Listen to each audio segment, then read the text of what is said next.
As we said, there's a lot of secrecy in the case, but thousands of pages across more than 12 files are accessible and can be read.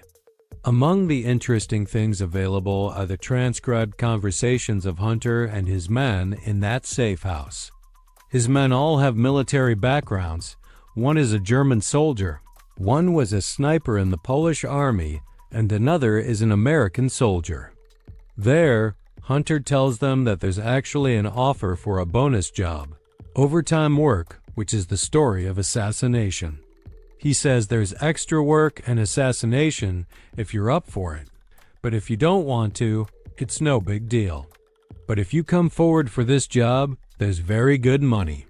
To understand the scale of this man's cartel and crimes, one can make a comparison. At the time this man was doing these things, Al Capone was a well-known figure. Everyone in the world knew him.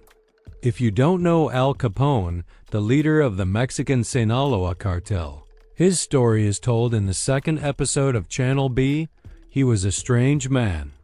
Or for example, Victor Bout, a Russian arms dealer who was arrested in 2011 in a secret sting operation in Thailand. He was a well-known arms dealer at that time, and many articles were published about him here and there. Nicolas Cage even played a character based on his story in a movie. But what S in Paul LaRue's file shows that this man's appetite for arms dealing is much greater than these people, much more than people like Al Capone and Victor Bout. As one D officer says, Paul LaRue was like Victor Bout on steroids.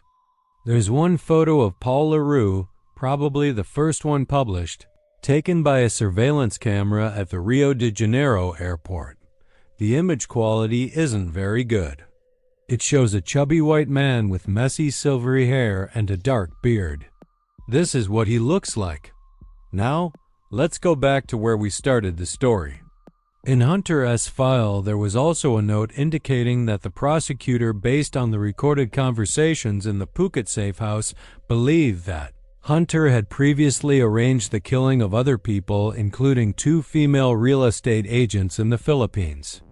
In one of these transcribed texts, Hunter talks about hiring 2 assassins to kill a customs officer who had taken a bribe but didn't do what he was supposed to. He says, you can't have the goods not pass through. You take the money, but you don't let the goods through. What's the deal?